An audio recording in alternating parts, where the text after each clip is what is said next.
Who's been on our session before? Maybe last year? Anybody come to our session last year? Raise your hands if you've been in Really? on our session. Let's give these guys a round of applause. Kind of know what to Yeah. expect. All right. For those of you who have not, I am sorry, but it's going to be an interesting ride for you, and you'll see why here soon. Shall we, sir? Yeah, let's get started. All right, let's do it. We want first to thank Bon Jovi for opening for us yesterday. That was nice. That was really nice of him. We appreciate that.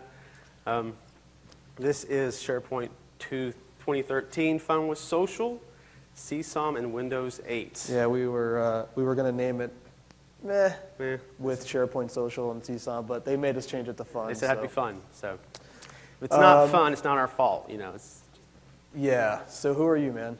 I am Mark Rackley. I work for Summit 7 Systems. We actually have a booth down the exhibitor hall. It's 468. Feel free to stop by and say hi. The most S's ever. Most S's ever. I can add more. Okay. And I'm a developer and solutions architect, and this is a developer session. My name is Eric Harlan. I am a infrastructure, keep that in mind, SharePoint PFE out of North America and the central region, so like Texas and Oklahoma and that sort of thing. So, yeah. So even though he's not a developer, any good developer needs an even better IT pro, right? So he's going to help. At least equal. I'd say better. Yeah. Yeah. So when things screw up, he's going to be here to help me figure out why it's screwed up and tell me what stupid things I did wrong. So he plays a vital role. Just to kind of preface, right, this is not the typical session that you guys are just going to get preached to the entire time. We like to have fun, and we're going to have fun. If you don't have fun, that's okay, because we'll just have fun and look crazy, and it's okay. But if you have fun, we have some stuff to give away, and we'll be running up and down the aisles like morons. So hopefully you enjoy yourself. Hopefully it's not going to be the typical, and hopefully you can see me over these large screens. They do not make this very well for short people. So. I'm fine with that. I'm fine with that. You're not much taller, man. I know. What? Yeah. Oh. Where's what? Oh, the like button's coming, bro. Yeah. Yeah. What's that? That's okay. You don't want to see us anyway. All right. So what are we going to build? We are going to build a snazzy little application. It's essentially going to be a tweet deck for SharePoint 2013. So if you're familiar with Twitter and how that works, if you're not familiar with Twitter, you're about to get a crash course in what it kind of does. But we're going to be feeding in all of our content from the social features of SharePoint 2013 to build that out. And we like to show what we're building first, so you guys have a context of what it's going to be and be able to follow that context throughout the whole demo so you know what the end result's going to be. Hopefully, if we get to the end result and Absolutely. It's the same, right? Yeah, if you can stop rambling. Yeah, sorry. Okay, go ahead. So the other side of it is there's huge bets on social. Obviously, we've been hearing social all week long. That's not going to be any different in our session. We have to talk a little bit about it because of some of the things we're going to be doing. So we're going to do a quick overview of some of the social features as it relates to our demo. So hopefully you've been exposed otherwise. Right, and then we're going to talk about the client object model. Who are my developers in here? Are you guys mostly developers? All right, rock on. You guys rock. If you're not, that's okay. That's why I'm here, and we can all relate. So yeah, so we're briefly going to go over the client object model. I'm not going to go into too much depth. There's several sessions on the client object model, and we're also going into an overview of WinRT development and what that means and what you can do there. And then we're going to dive right into building this Windows Store application piece by piece.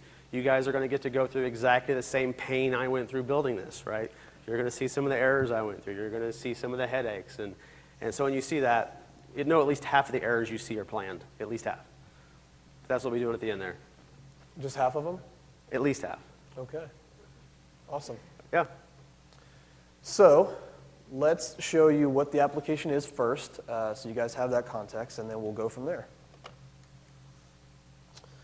Okay. Hit the Windows key. Yeah. All right.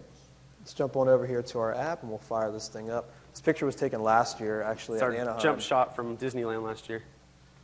All right, so you'll kind of recognize what most of this looks like. If you've been using TweetDeck at any capacity in the past, you'll kind of notice this color scheme. So essentially what we have a news feed, and this is our news feed. We're pulling from SharePoint 2013.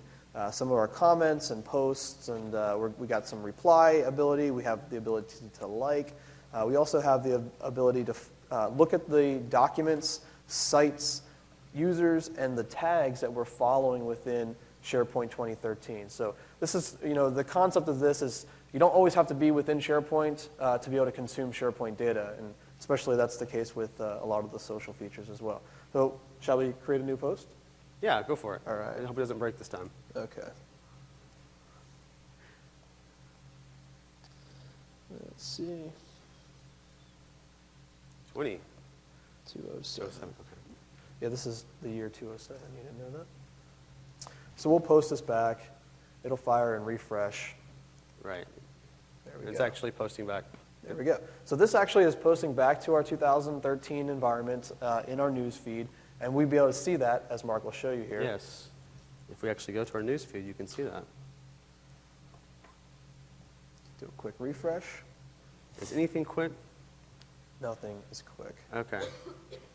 And then as it reloads the news feed, you can see there's new post, SPC207. And we're going to tell you how all this stuff is happening behind the scenes. So we're just kind of showing you an idea of what's going on. Yeah, so when all is said and done, we're going to build that application for you guys. Any questions? Great. Moving Okay, on. good. Moving on. All right. So the other side thing is if we see people falling asleep, we're not going to gingerly lob the 5-hour energies that we have at you. We'll chuck them at you, and hopefully we'll wake you up in one way or the other. Otherwise, we'll just be passing them out. All right. So what is social in 2013? Just a brief overview, and I know Mark hates it when I go into this because I think it's important and he doesn't think it's so important, but it is important to take into context. I want to get to the code. Yeah, I know you do, but there's plenty of time for that. In 2007, I always got asked, do we have to have My Sites in 2007? And my answer standard was, no, you don't have to. You can use SharePoint without it. And that was a good standard answer for 2007. In 2010, that changed because a lot of the features were interconnected. You'd be able to trickle up data better within search based on tagging and ranking and that sort of thing. So my standard answer in 2010 was, you'd be doing a disservice if you didn't use it, but you can still go on without it. In 2013, indeed, you can go on without it, but it's even more of a disservice if you don't. So there's a lot of stuff that's interdependent, and it all matters at the end of the day. So if you really are asking yourself that question or fighting that battle in your own enterprise, because it happens all the time, people ask, well, we don't really want to be social. There's a whole lot more to it than just sharing pictures, sharing vacation stuff. So Yeah. Good? Yeah. All right. Go ahead. So let's talk about just some of the brief things that we're going to be doing within our demo. And this is not the whole stack of social, so we don't have to worry about that. So we're going to cover likes, ratings, feeds, reputations, and mentions. So there's something called the microfeed within 2013. And basically everything that's going on within your environment, what you're liking, what you're following, and that sort of thing, gets stored to this microfeed. It's essentially a SharePoint list. The good thing about that, and we'll talk more about that here in a second, but the good thing about why it's being stored inside of SharePoint is because we're taking the aspects of social and we're taking the aspects of SharePoint and we're meshing them together. So everything still applies to anything that lives within a SharePoint environment. So permission trimming, who can see what, and that sort of thing. So you're not always going to see everything that someone you follow likes, because if it's permission trim that you can't see it, it wouldn't show up for you. So there's a lot of functionality still built into the social aspect of it. The @ mention drop-down, and we'll go into a little bit here. Actually, I'll just click over to our demo box here real quick and show you guys what's going on here. So we have our news feed. Here's our news feed, and we'll talk about our microfeed as well. But something that's really cool that I think Mark and I like to talk about is, so an @ mention, if you haven't been using Facebook or Twitter within the last 5 years, I guess at this point, an @ mention is a way to specifically call someone out. Say, I want to reference you in whatever I'm saying in this post, and they would actually get an alert to actually see that someone has @ mentioned them. Same exact thing in SharePoint 2013, but the cool thing is when you start to @ mention somebody, it's pulling data from the user profile. So anyone who has a user profile will be available to be @ mentioned. And I bring that up because think about the availability to do federation, right? So we can go out, and we don't have to have just our intranet or our users. If we're doing federation with other environments and other organizations, we can have them @ mentioned within our user profile as well. So it's social beyond your own bounds of your environment. Good stuff? All right, let's bring it back.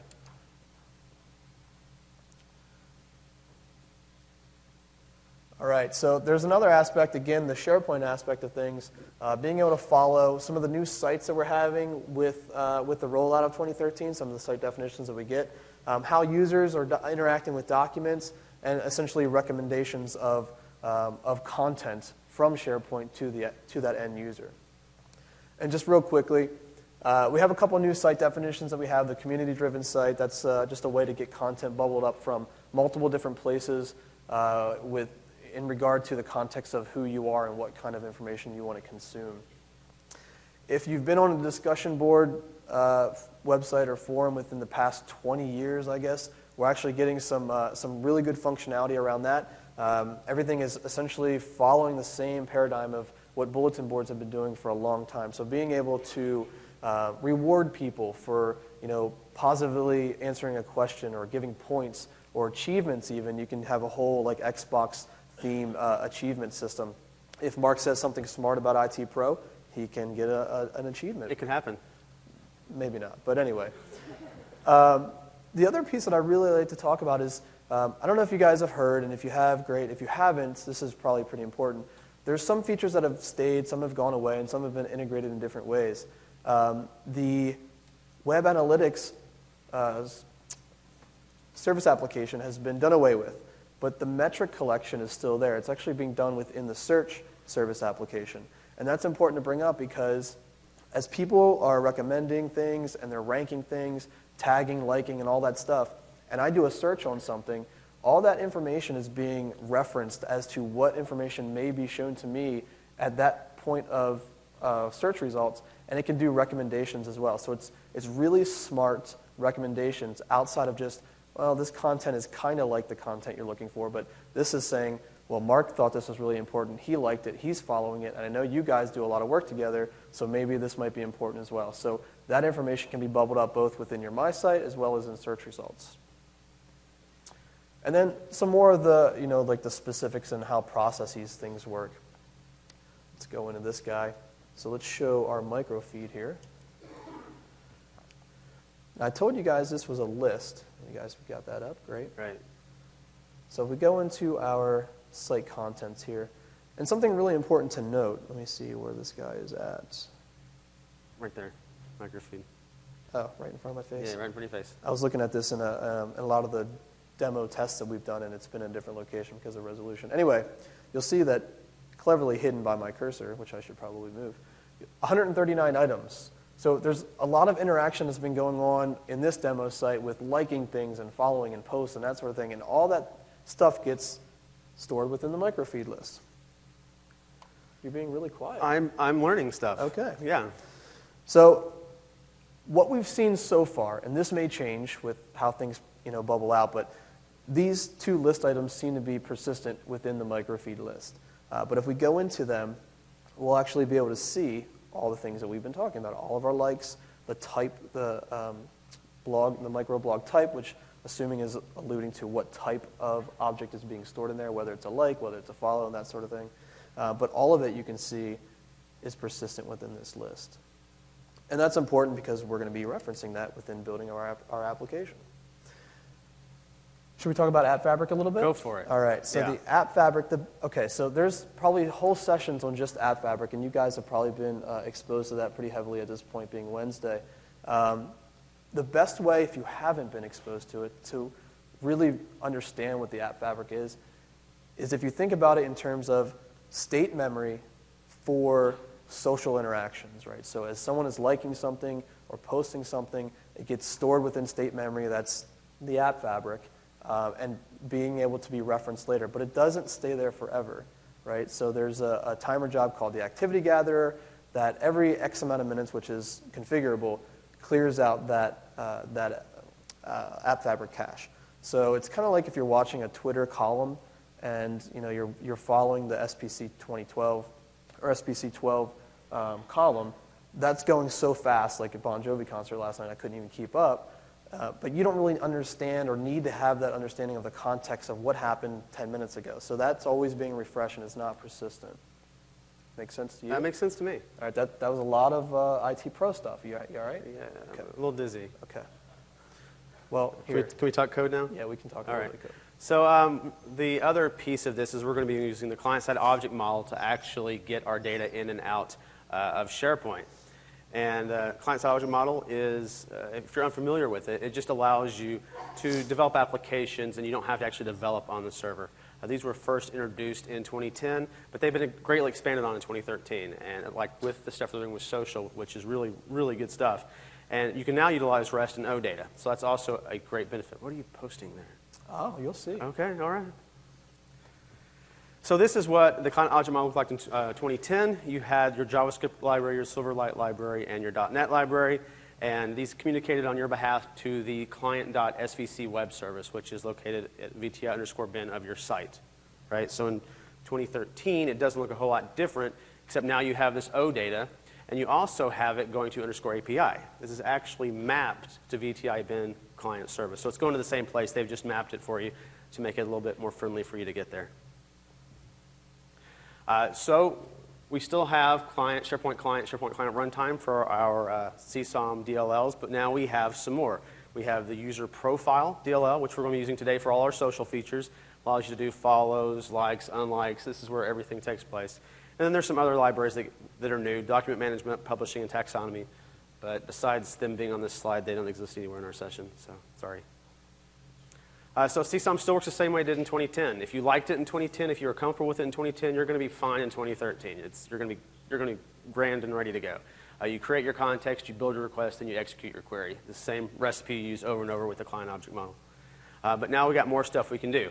One of the big things we'll be using is a social feed manager. What's that do? Well, it gets your feeds. The social feed Okay, manager. so whenever someone likes something or follows you or that sort of thing? So you can read. Yeah. It's impressive. So I'm just assuming, you know, because yeah. yours is probably always empty. No Thanks. one really wants to follow or like you at any point, so.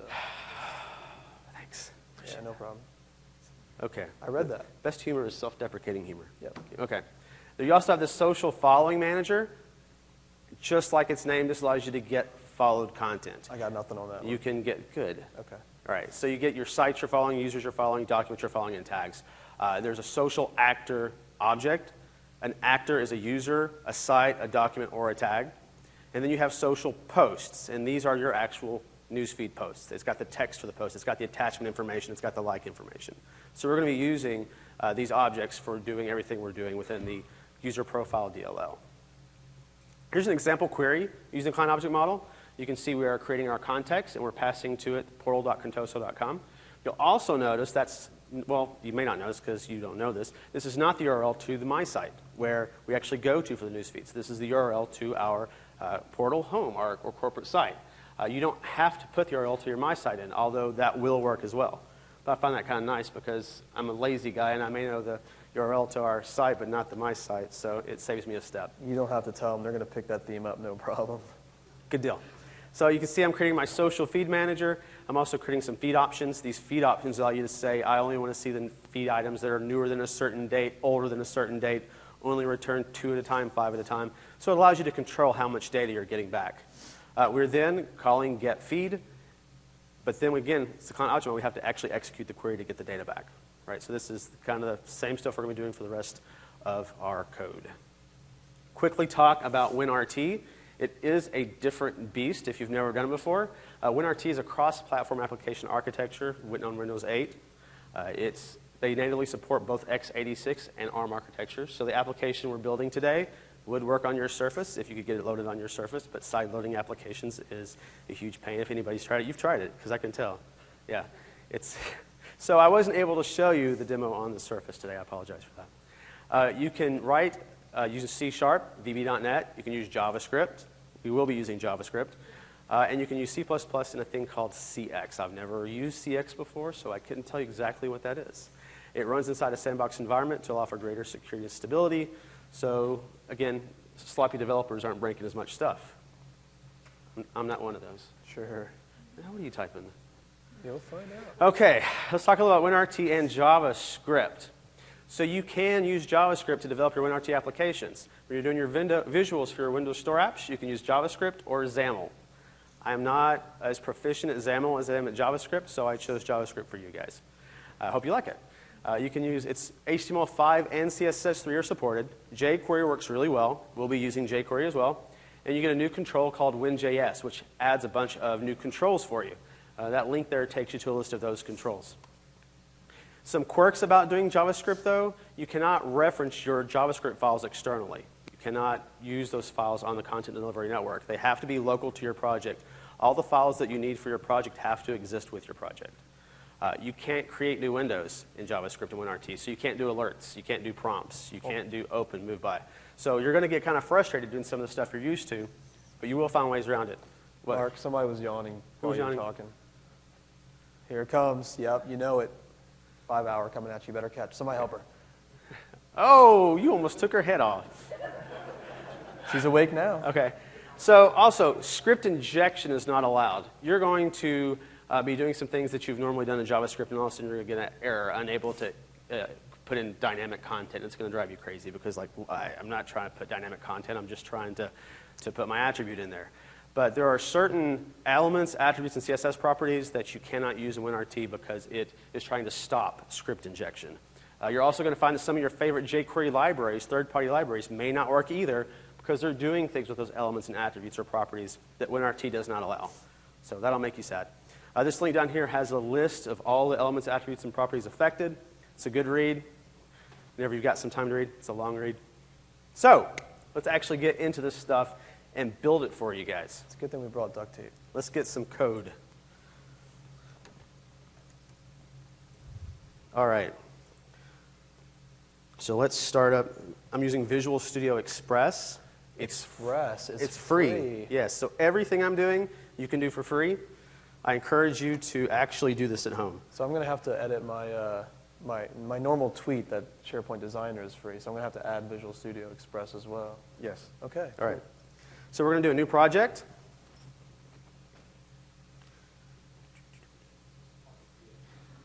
What's that? Yeah, true. What did he say? It's also free of design features. There you go. So we're going to do. As an employee of Microsoft, We're going to do a. This is Visual Studio Express, and that's how it comes natively. So I don't know how to do this stuff. I'm a developer. He's not a designer. So we're going to do a blank JavaScript Windows Store application. We will call it SPC207. So we'll create that. It's going to take a second here. You can all point and laugh at Eric while we wait. Thank you. Nobody? Let me go ahead and get some stuff up. Oh, sure. Nice.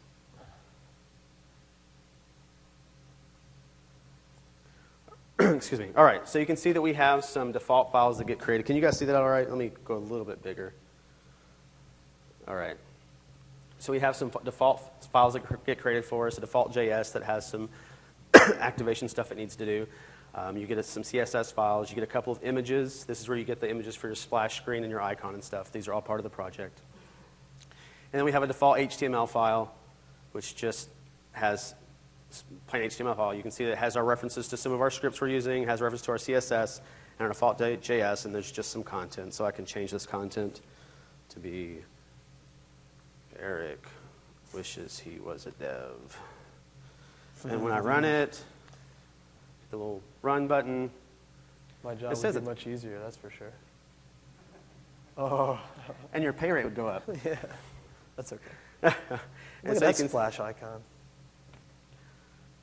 And you can see it says Eric wishes he was a dev. We've now built our first JavaScript Windows Store application, right? Okay, thanks everybody for coming. Really appreciate the time. It really doesn't get better than that. So that's just a first demo worked. All right. Now we are going to create a Windows runtime component. This is how we can write our C# code that our JavaScript code can call into. So I want to stop my project here. There you go. Thanks for stopping it this Thank you. time. Why do you want to stop them? Because you can't do it unless you stop it. Yeah. All right.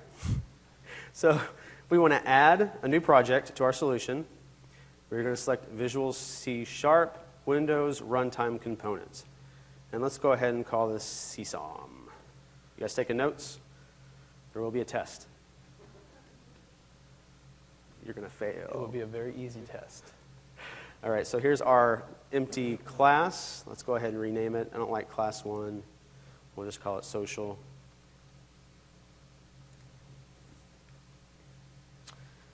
Yes. All right. So here is our empty Windows Runtime Component library. I'm going to add the DLLs we need for the client object model. So we go to our project. We're going to add reference. Browse for those. This browse button. And they are right here. We're going to add the client, runtime, and user profile DLLs. Simple enough. I'm following so far. All right, yeah, it's so easy, even an IT pro can do it. All right, we're going to add the usings that we need for that. See, we're adding system.net, so we can, for our credentials, we're adding client and client social because this is the social session, if you remember properly. Right? Are you feeling social? A little bit. So here we have a static method that we're going to create that's going to call, you can see it's creating our client context, passing default credentials, creating our social following manager, and then it's calling social following manager get followed of types all. So it's going to get everything we're following. And you see it returns this type of client result social actor. And we're just going to return that after we execute the query. Make sense? No? Does it make sense? No, they don't have actresses. Sorry. I couldn't think of anything witty to say. I was going to try to think of some witty, but it didn't work. So let's go ahead and build this.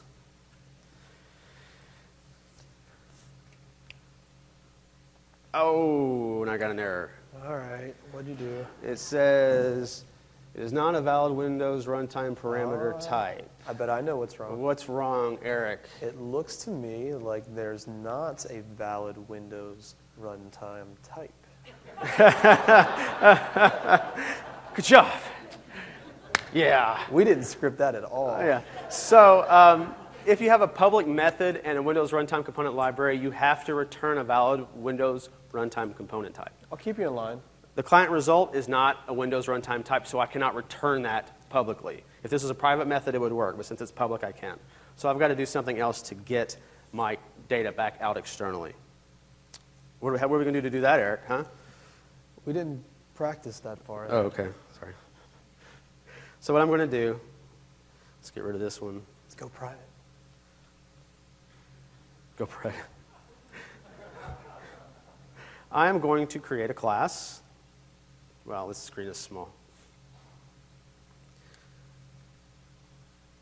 Also, you notice I'm pulling my class out. You cannot have nested classes either. So that's something else you need to be aware of. So I've got a class here which is going to have the ID for our followed content, the type it is, the name it is, and the URI for it. Now I've changed my static method, stop scrolling, to return an array of that class. An array is a valid Windows runtime component type, so I can return that externally. So same code, calling the get followed and everything, creating an array that is the length of the returned items, actors.value.length, and now I iterate through over each actor and stick it into my array, and I return that array. So it will like that. Let's build that. It should like that.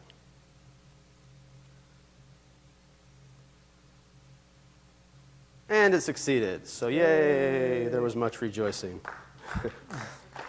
All right. For those who are listening, there was 300 people clapping right now. Yes. All right, so now we need to call this from our JavaScript project. The first thing we need to do is add a reference to our runtime library to our project so it can use it. So let's go to our JavaScript project. We're going to add a reference. Down, down. Oh, thank you. And I'm going to go to solution, and we're going to add CSOM as a reference. So now I can execute those methods. Let me add another file real quick to our program. Add new item, JavaScript file. Oh, what did I do? Somebody raise your hand. That's fine. We'll still call it script.js. All right, and I've got a little method here called getFollowedContent. Who wants one? And you can see getFollowedContent. Hired? It's calling our CSOM object. And what's nice is we even get a telsense with this. So I can type in CSOM. Y'all walking in front Don't of walk for the speakers. Whoa. Nobody needs any Yeah. 5-hour energy now. That's the 12-hour energy.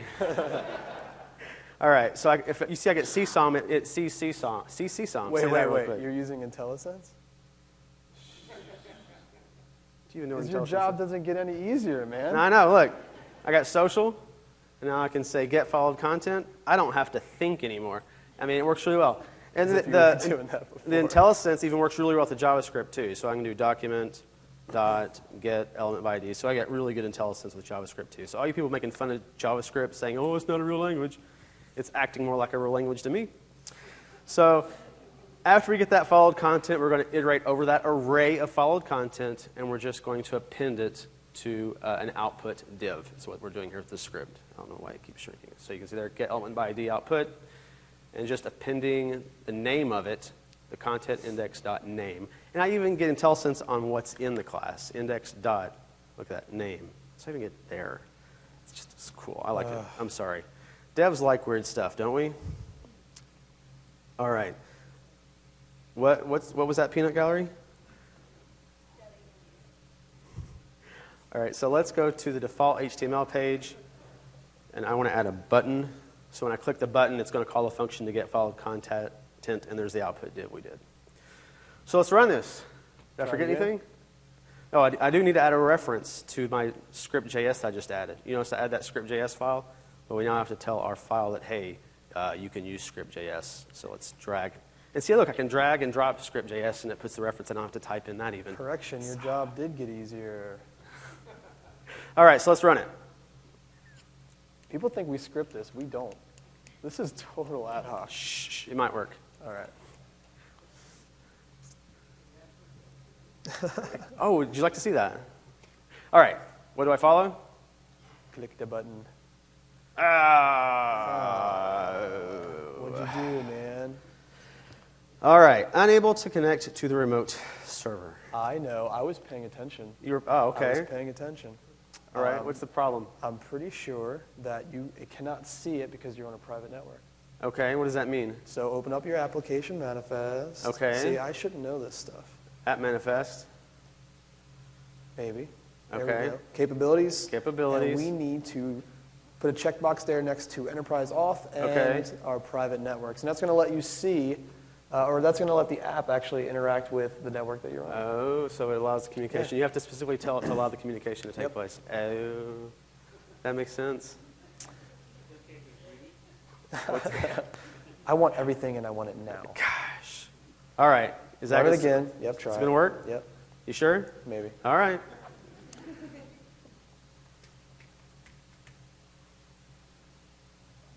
Oh, it didn't crash yet.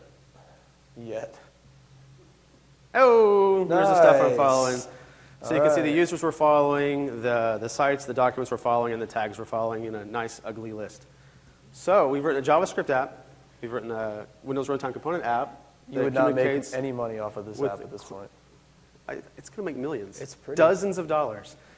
And we have communicated with Client Object Model and put data back out into a JavaScript. So, right, we've basically done everything that we're going to do for this demo. We're just going to make it look pretty now and add more functionality and do stuff. So it really doesn't get better than this. But okay. It's pretty, isn't it? You can tell a developer did it, not a designer. Thank you. Thank you very much. Very Metro. All right, so I also want to point out when you're debugging your applications, you can actually set breakpoints in your JavaScript and step through your JavaScript.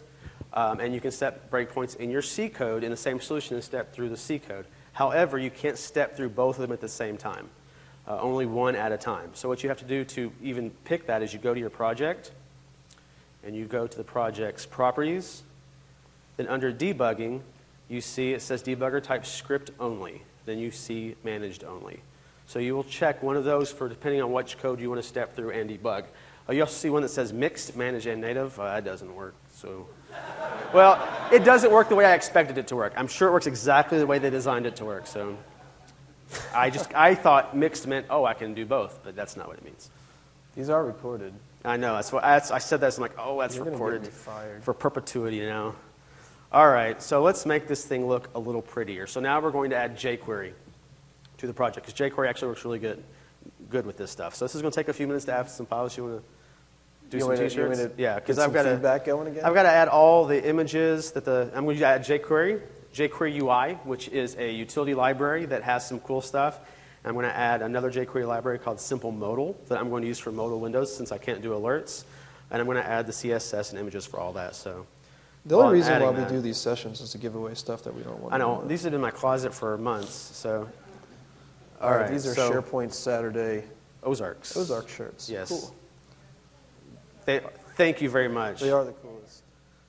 All right. I'm gonna go Feel free to tweet that. Yeah, that's about right. All right. So let's go into our project. Yeah, that'll probably fit. Yeah. I'm just going to paste those here. Are you following this, Lori? Are you able to follow what I'm doing? Some of it? That's good, good. Hey, I want to be able to help people learn stuff, right? Oh. So I'll have to show all files. Now I can just come in here and say include in project. That's easier than browsing the stuff for me and dragging all that stuff. Is that you, Eric? You guys having a good conference so far? Yeah? It's been fun. Thanks. All right, so I've included those files, and now I'm going to add them to the actual, reference them so I can use them now. So let's add jQuery. Let's add jQuery UI. Let's add Simple Modal for my modal windows. They're making fun of you back here. They're making fun of me? Yeah. Is it because I'm so good looking? I doubt it. Oh. All right. So in our style sheet. So I've got all that added, all that stuff referenced, and I'm now going to add the information I need to create those tabs we saw at the end of when you saw the whole program. Now, using jQuery UI, it has a certain layout it's looking for list items, and it will take that and convert it to tabs. So you see we have a list items here. We have a list item for newsfeed, documents, sites, users, and tags. So we're going to have a tab for each of those. We then have a div for each of those because that's where the content for that tab goes. We have a div for document, div for site, div for user, and div for tag. So it's going to create tabs. It's going to put them in its for that information to go to. All right? Okay. Now, let's change our get followed content. This is very Julia Childs of you. Is it? Yeah, pulling the pre-baked cake out of the oven. This isn't really pre-baked. It's half-baked. No, it's good. We wouldn't want to be seeing you code this anyway. We would never get anywhere. All right. And so now I've got to change my function of get followed content. So what it's doing now is it's going through each item that's followed. And you see I'm using jQuery to find the tab that has the ID that's the same type as the name. And this is how I'm a lazy programmer again, right? I've got a tab with the ID of document. So I know that's also a type. So I can just say, give me the tab that is of element.document. And I don't have to say, well, if the type equals document, then use tag document. If type equals, so I'm just being a lazy coder there. And then I am going to have a simple link with the name of the thing we're following and a link attached to it of what it is we're following. So we can click on what we're following and it'll take us there. All right? Make sense? Any questions so far? Oh, they're all got questions. We're just trying to figure you out.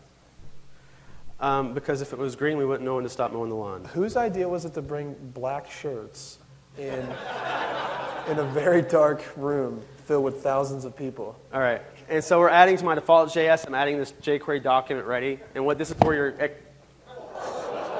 Wake up! This is where your script starts executing after everything's loaded up. I always use document.ready because it's kind of like my main. I know if I look for document.ready, this is where my script executes. You don't have to use it, but it makes my life easier. We're calling the .tabs method. This is calling into that jQuery UI to create the tabs for us, and then we're calling our get followed content function. So if you run that out there at some point, I will hit that back row. They'll hit back. All right, so now we have tabs. Woo, nice, pretty tabs. And we can see the documents that we're following are in the documents, the sites that we're following in the sites, users, tags, right? And I can even click on the document, and it will like open up that image into the browser so we can see, yeah. This is what Sean thinks about. That's not what he thinks about. He's a pescatarian, so that makes it even more funny. All right. So, back to code. Are you still throwing shirts? You brought like 50 of them. My wife said I I don't had to want get to rid walk of all out there of them, because okay? I'm scared of the feedback thing again. All right. Next, what are we going to do? Huh? What are we going to do next? Whoa. Good throw. Thanks. So now that you've basically seen everything we're going to do, I'm going to go ahead and add the rest of our client object model code all at once. So let's go to our social CS, and I'll walk you through what that does. We still have our followed content class, and we also have a class here called news article. And this is the class we built to hold all of our news feed information. You can see it's got the ID of the news feed. We need this ID so we can reply to something and like something. It's got the author's name, image. It's got the post, the like count, picture, reply count, and we also have an array of replies. And a reply is also just a news article because it's got the same information. I also changed the social class to where you have to instantiate it because we need that social feed manager to be persistent. What? More energy? Is that what that means? More energy? I'm falling asleep. Okay, sorry. Here you go. The social feed manager needs to be persistent. Whenever you're liking or replying to a post, that current post you're liking has to be in your context, right? If you've got the ID of your post, you can't say create context like post with the ID. It'll blow up and says, I don't know what post you're talking about. So we're going to keep the social feed manager global. It's going to persist for the life of the object. So when we like and reply to something, it knows what we're like and replying to. Makes sense. Yeah. So when we create the object, what's that? Error comment? No, they're totally seeing through my... Okay. Go So ahead. here is our get news function. You can see it returns an array of news articles. It looks very similar to the follow, except we're using the social feed options and saying, sort them by modified time. So when someone replies to something, it's going to move that post back to the top of the list and keep the most active things at the top. Executing the query, creating the array, and then we've got a couple of functions to go through and actually fill out those arrays for us. Goes through the root post, goes through the author information, and does the same thing for the replies. So it builds up that array of information for us. We also have a method for get full thread. By default, when you get a newsfeed back, it only comes with 2 replies. So if there's more than 2 replies, it still only comes with 2 replies. That makes sense because if you've got hundreds of replies, you don't want to send all that data over the wire if you're not really going to be reading all the replies. So there is this method, though. Say, oh, I want to know why I got 37 comments when I was making fun of somebody on Facebook. You can say, give me the full thread, and it'll go and give you all the replies for that. Context, I love it. Context? Yeah, it's one of the biggest things about social media that's so challenging is keeping context of changing stuff. Right. So we're going to like. Here's the function to like. We call social feed manager dot like post. It doesn't get much easier than that, dot like post. It's like these people knew what they were doing. We also have a function for creating a post, where we have the ID of the post text, and the image URI of the post. So when you're creating a post, luckily, again, for lazy developers, it's the same method for when you're creating a reply or creating a new post. If the ID is null, it's considered to be a new post. If there is an ID, it's considered to be a reply, and we'll create a reply. That's simple. Simple. Null, new. Null, new, not null, reply. Null. Okay. Yep. So if there's an attachment, I'm creating a social attachment, because it's social and it's an attachment. And then we call create post, right? And it's going to return that one post to it so we can put it into our display. You know what we should have did is we should have had some beverages, and every time you say social, we should all just like take a drink. That's what I'm doing. Okay. So that's what that's doing. Let's rebuild that to make sure I didn't screw that up, because it's possible. All right. Now we have our change to our JavaScript file.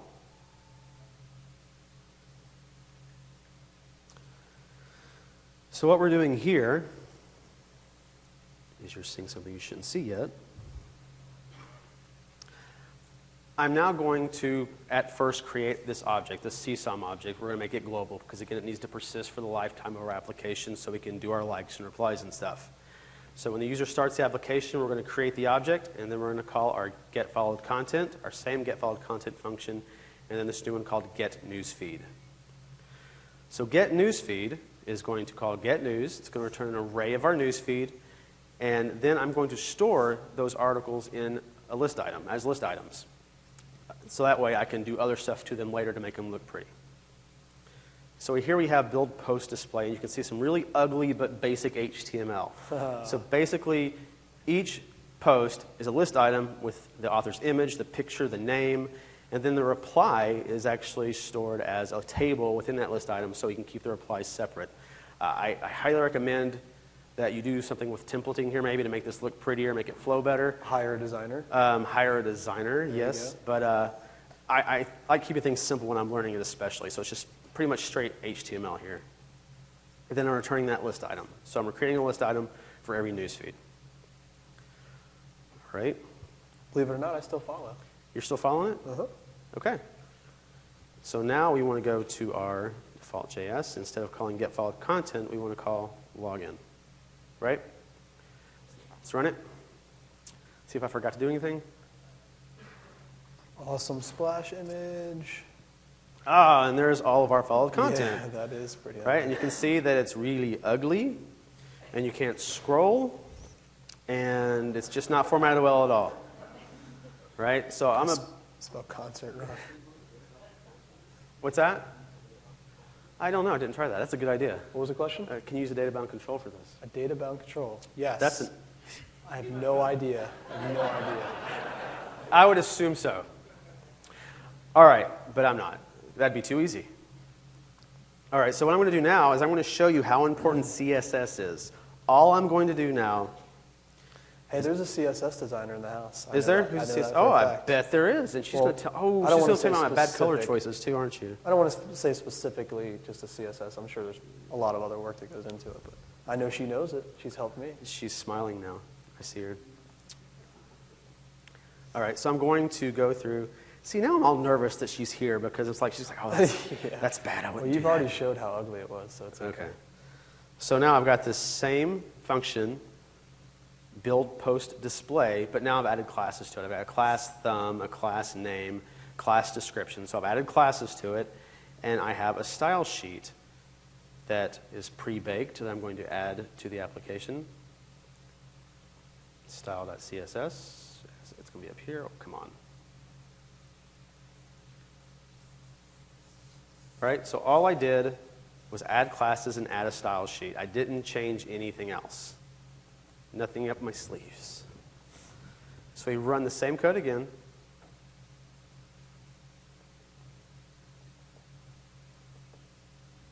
And now look at it. We have our scroll bar. We think things separated. The pictures are on the right side, nice and neat. The names are bold. The replies are indented a little bit and a little bit smaller, so the replies are separated out.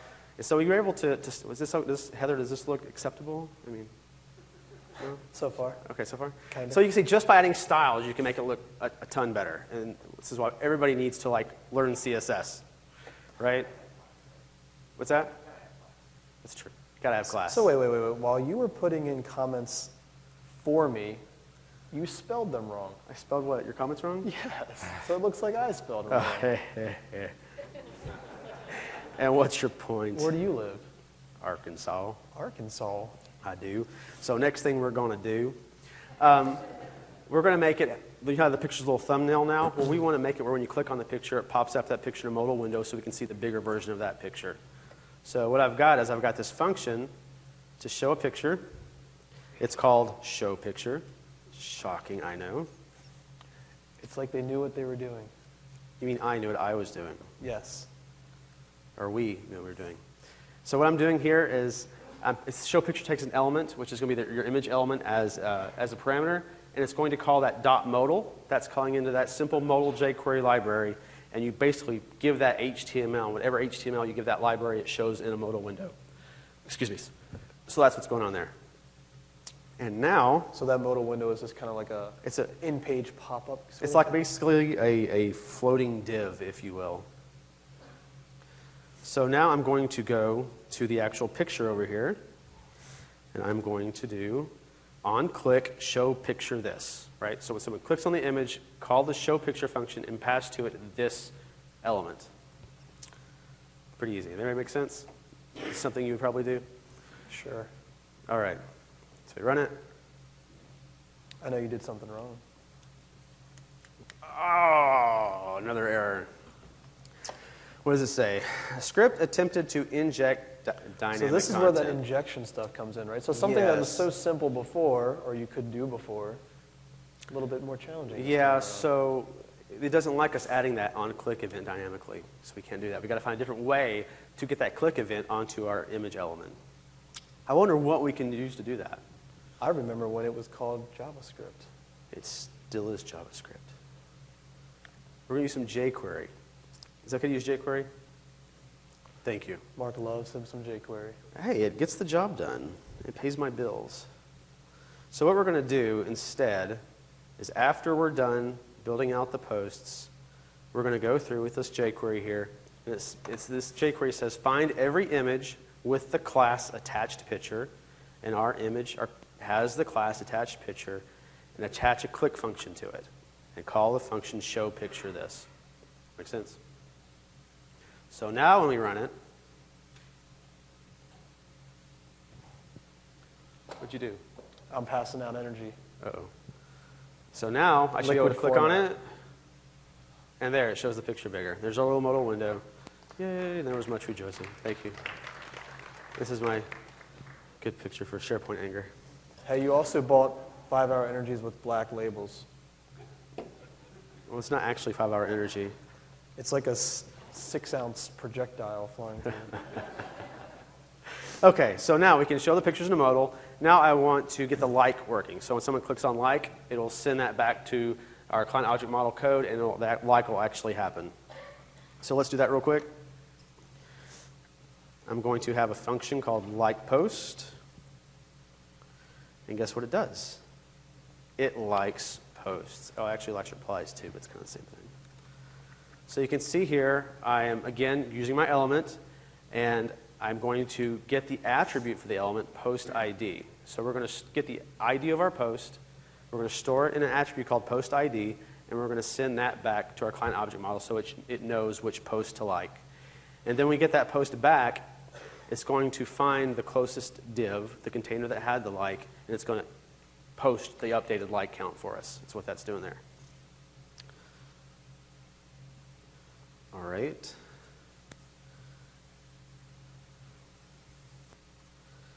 Now I'm going to add the like post link. This button probably doesn't get a lot of work out on your feed, does it? What's that? Don't click this button too often. Stop it.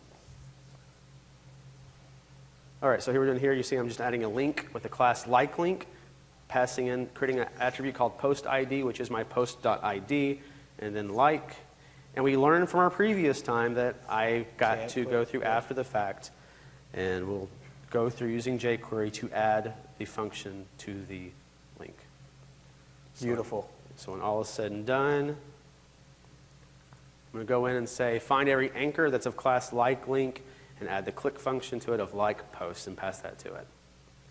All right? Make sense? So far. Okay. We run it. Drum roll. Crash. No, I'm just kidding. Oh, it did crash. Unable to add dynamic content. A script attempted to inject dynamic content. Okay, genius, what was going on there? I don't know, man. I think that's you. All right, so what is going on here is you cannot use custom attributes sometimes with this stuff. It's going to say it does not like custom attributes. However, HTML. you can use HTML5 data attributes. Nice. So yeah, it's actually an easy one around this one. So we can come back to our code. And you said the world would never adopt the HTML5. I did not. So we come back to our post. It's such a smaller screen. Instead of having a post ID, all we have to do is change this to data-post ID. And then for our function, we're going to say get the attribute data-post ID. And it likes that. It should. I like it. Oh, it the likes HTML5, right? Careful. So now I can like it. And there, you see it changed it to when it liked it. So it's calling back to the con object model. It's giving the post back with the updated like count, and we're putting that in there for you. So now the likes work. All right. Something else you'll want to know about Windows RT development, you'll notice I haven't written any code to actually exit the application. With Windows RT, you generally want to just drag and close at the bottom of the screen. You don't actually write close logic unless you're doing some error handling or something to stop an error from handling. Just another free piece of information for you out there. You can put that somewhere important. All right. Now let's finish off by adding the ability to create posts, create replies, and also get our full thread that we had before. So here we go. Here's some new script to look at. Is anybody's eyes crossing from all the code yet? No? Don't you like all the comments I put in the code? Isn't that great? I didn't want to crowd the screen with comments, right? It's already hard enough to look at. Yeah. So we got. What's that? Thank you. So we have a function called create post, and what it's going to do, it's going to show a modal window for us that's going to have the information for our post, and it's going to set the value of the post ID to null specifically, so we know it's a new post. We have a function for create reply, and this does the same thing. It's going to show that new post modal, but it's going to set the value of the post's ID so we know that it is a reply. So it's going to get that from whenever we click add reply. It's going to pass the ID of that post to this function. Function to submit the post, we're just getting the text, the ID, and the URL. We're closing our modal window, and then we're calling the CSOM object method of create post. And whenever we get that list item back from the create post, we're going to prepend it as the first entry in our list. So we want to show the most recent first. Yes. Good. Excellent. Thank you. We also have our methods for get full thread. And you can see here, you just call get full thread, pass in the post ID for the thread you want, and then when that gets returned, you find, so remember our posts are list items, so I'm saying find the closest list item, which is going to be me, and then replace it with the new post. So it's going to overwrite what was there with our full post thread. And there you go. So now let's get our modal window in there. So this simple modal library allows you to create those windows dynamically by saying, here is your HTML I want to show in the modal display. And it also allows you to take a div that you have defined, or any element that you've defined, and show that as your modal display. So I have got this div here. You see its ID is new post. Its style is hidden. I don't want people to see this, but it's got the post text as a text area. It's got the text for the image URI, and it's got a hidden post ID, because I don't need to see that post ID, but I need it for my reply. Then it's got a submit button to call on click. Okay? So there we go. Let's run this. Did I forget anything? Nope, you're good. You sure? Is it going to crash? Maybe. You built it. Hey. Sorry. It's true. Nice. Yeah, isn't that nice? So now, you see we have our add reply link. So I can now click add reply. Pretty little pop-up. Say, woohoo. There's our pop-up with little animations even. And say, woohoo, there. And so our reply pops up. You just woohooed the fact that you're losing your job. What? Oh, I didn't see that. Mark will be giving out resumes after the session. So I do have business cards. You can scratch out the company name. If you're interested. So yeah, and let's say we want to add more replies so we get more than 2. This is our second reply. Second reply. Yeah. If I could type. It's going to go up to the top because it's made the active one now. Let's add reply again to get a third reply. So we're just showing we're getting past that 2. Yeah, we're showing the get full thread. So now we got 3 replies. And you can see it's only got the second and third reply here, but we do have a link for get full thread now. So you click get full thread, and now it's got our full thread for us. We get to see all 3 comments. Nice. Yeah, and that works nicely. Thank you very much. And now, if you all look under your chairs, there's a free copy of this application for you to take. I'm kidding. There's nothing under your chairs at all. Maybe some new gum. surface! Yeah. Actually, we have yours we can give away. Oh, you do not have. I left it in my room because I knew you'd want to do that. I would have thrown it. It's right. black as well. So that's basically the end of us building this application, but there's just so much more we can do with this. You can have access to the mentions, so you can show mentions. You can unfollow things. You can follow things. You can unlike things. So I could just, could have gone on and on and on forever. But this is going to be my side business, and I'm going to sell this at the Windows App Store. So I would love to be like that great guy to be able to advance these slides for you. But well, just think with this moving. client object model, you could create your own Twitter SharePoint UI that's got your Twitter feed and it's got your SharePoint feed, and if there's an API for Yammer, you can have your Yammer feed there too and show it all together. Even Facebook, and then you can get totally social overload and just freak out and drink more 5-hour energy. So check it out. Here's a couple resources if you guys want to try to figure out how we did this or how Mark did this. You can go out and check this stuff out as well. You have anything else to add? That was pretty nice. Thank you. Thank you very much. You're welcome. Yeah, so these links are really great to just basically walk you through a lot of things we did. You can also do things like asynchronous programming and events if you wanted to maybe have your news feed automatically reload itself. I had that reload button there because I ran out of time. But so there's just so much more you can do with this stuff. So hey, everyone, seriously, if you even remotely enjoyed this, please rate the session a 5, obviously.